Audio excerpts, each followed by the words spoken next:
G'day and welcome to this Visions of Chaos tips and tricks video. I'm going to cover some different features.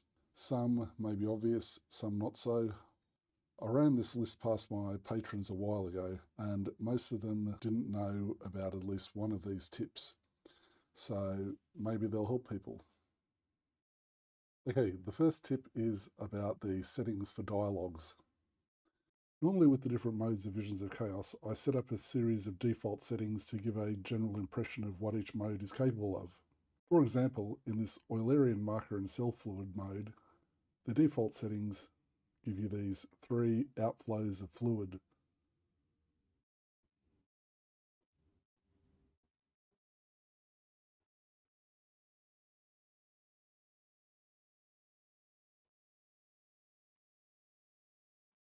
Now in your case, you may prefer to have settings like vorticity, confinement, and the lighting effect switched on.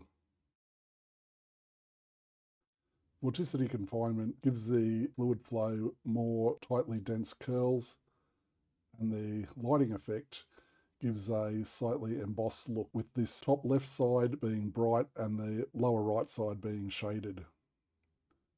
And that can help you see more details within these finer, tighter curls. So if you prefer to see those as your defaults, you can come into the settings dialog and click this little S button up here, which will save the current dialog settings as a default for when it next opens. And so what happens there is that the next time you start Visions of Chaos,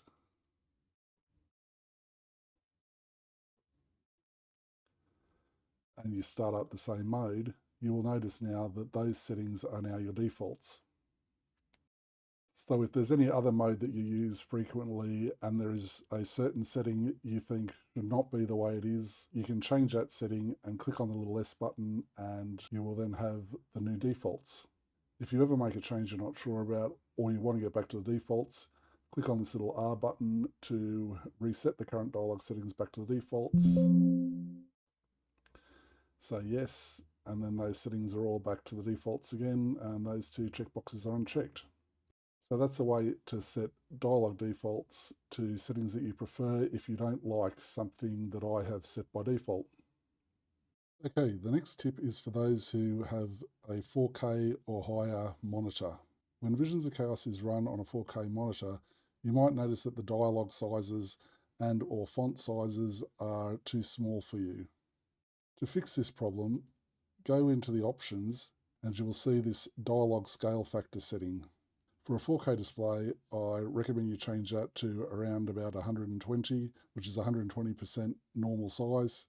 And you can also set the font for all dialogues if you don't like Tahoma. On a 4K display, a scale factor of 120 makes the dialogues and fonts a lot easier to read, especially if you don't have the best eyesight. The next tip is to check out any existing sample files for each mode you try. For example, in this Root Finding Fractals 2 mode, the default settings are fairly boring and you might just think, oh, I don't really see the point of this, and go on to another mode. If you see an open button on any dialog, click that and check out the Visions of Chaos example files. Because in most modes, I include some various sample files to show you what that mode is capable of. And so if we just pick one of the samples here, you see that they're much more interesting. Another quick tip here, Supersample colors each pixel by breaking up that pixel coordinates into multiple smaller pixels. And so a supersample of 3 is actually doing a 3x3 grid of calculations per individual pixel. And so when you run with that, you get a much more smooth result. So if you try a new mode and think, what's the point of this? Always have a look at the Visions of Chaos example files included, and you'll see some different example files that you can try.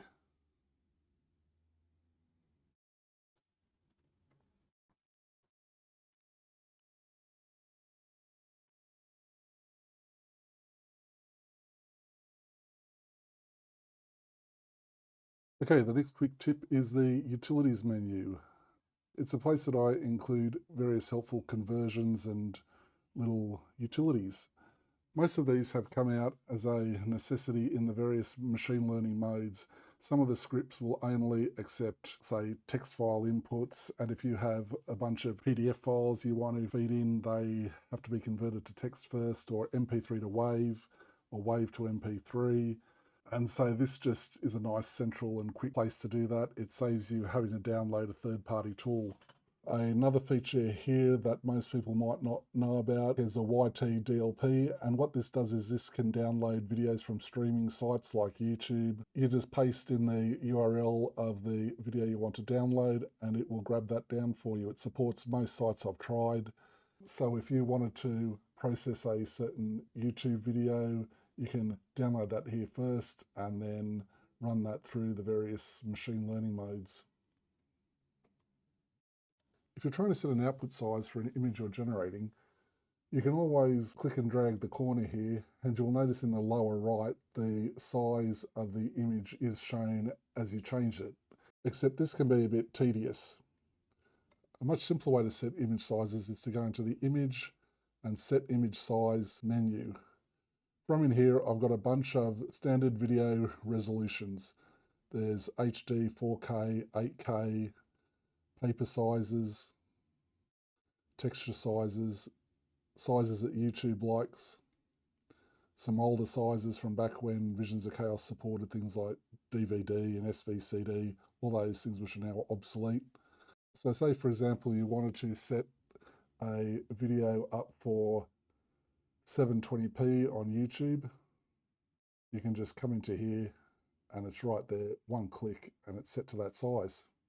If you want to set your output size to match your monitor resolution, you can always click on this full screen mode here. Full screen mode makes the output window match your monitor size, and so when you render a image, it fills up the entire screen for you.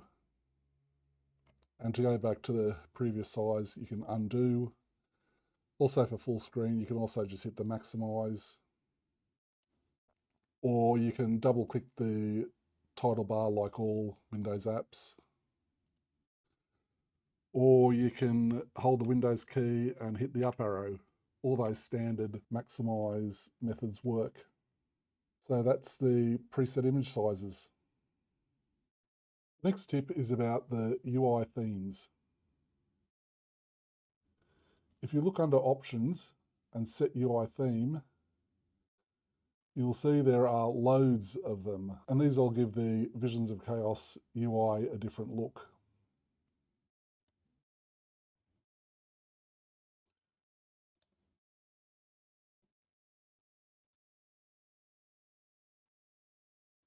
So if you find the default UI theme a little bit boring or would like to try a change, there's plenty here to have a look at.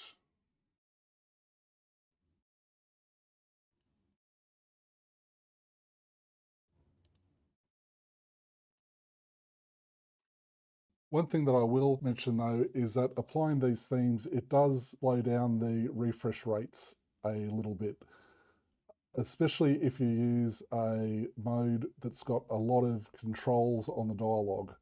Like, for example, if I know that this 5D cellular automata has got a lot of checkboxes on there, if we start that up, you can see those checkboxes all drawing because it has to repaint all those checkboxes to display them. But for most modes that just have a few settings, you won't notice, it just draws them quickly. So yeah, give those a go if you want a different look to the UI.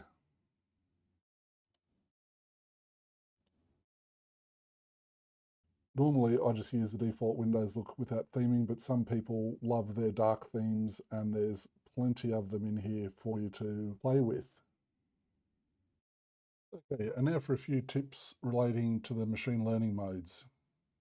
I've seen some people who, when they have a problem with one of the machine learning modes, they come into the machine learning tab of the options, click on this reset Python environment and just start to reset some various of these environments without really knowing which of these they should reset. One tip here is that although VOC base is called base, It is not the base environment that all others are built on top of. I have seen some people report that they've had a problem and they've reset the VOC base and it had no help for their problem. And so the problem seems to be that people don't know which of these environments to reset to help a possible problem they're having.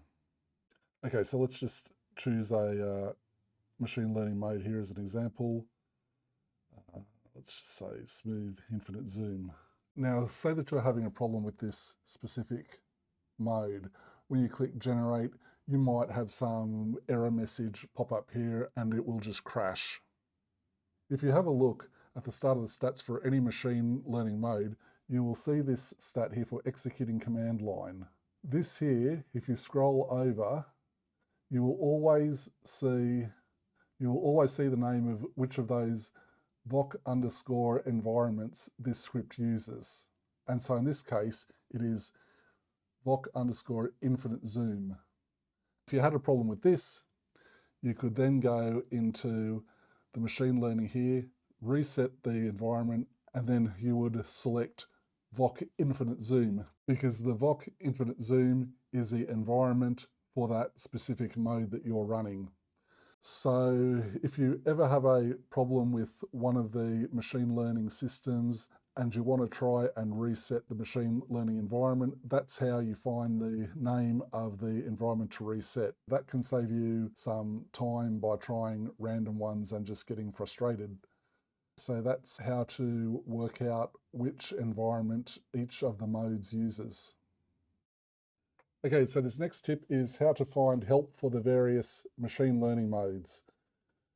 The machine learning modes can have a lot of different settings with strange names that don't make any sense. Or you may just be curious to learn more about the script. Once you start any of the machine learning modes and start the script running, you will see at the top of the stats that I always include a link to the original script location. That's probably going to be a GitHub, except it could be a Hugging Face or a Google Colab or something like that, except they'll usually have some more information for you to have a look at or some documentation on what the various settings mean. And so that can help if you're looking for more information. And the final tip for this tips and tricks video is about the machine learning disk cleanup. As you go through and use all of the various machine learning modes in Visions of Chaos, they each have to download a lot of models, set up a lot of virtual environments, and all of these take up a lot of disk space. So to make it simpler to get some disk space back, I have set up this Recover ML Disk Space button here. If you click on this and then click Scan, this will scan through all of the available machine learning folders that are safe to delete.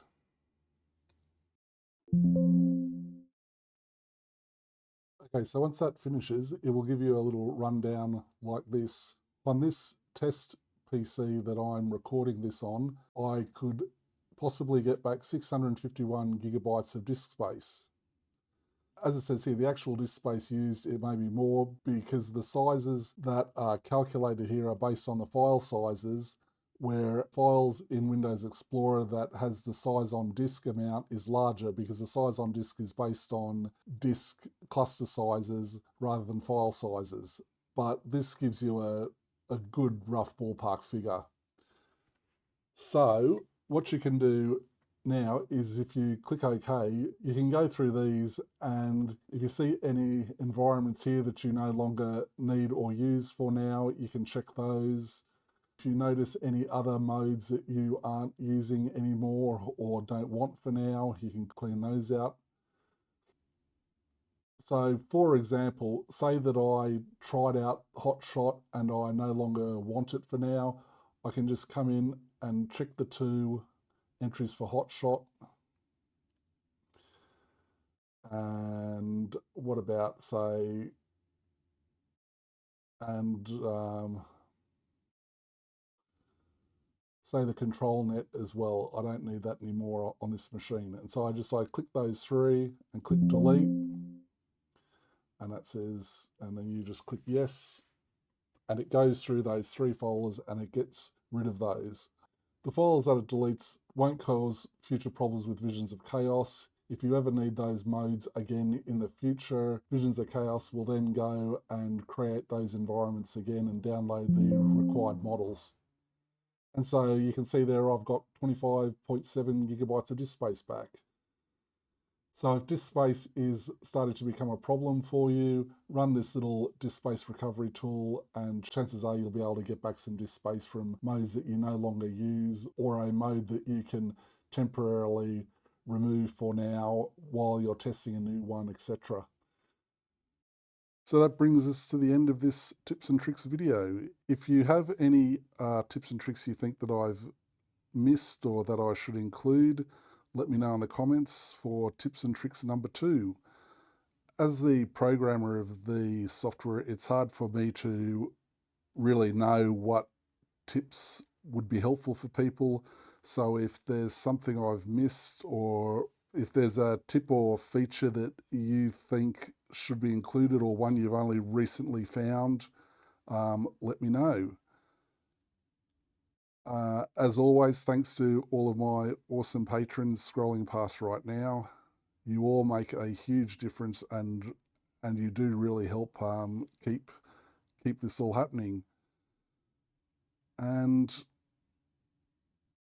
I think that's about it for this one. So thanks for watching, and I'll just let this scroll finish. So if you are a patron, you can see your name right here. Thanks again for watching.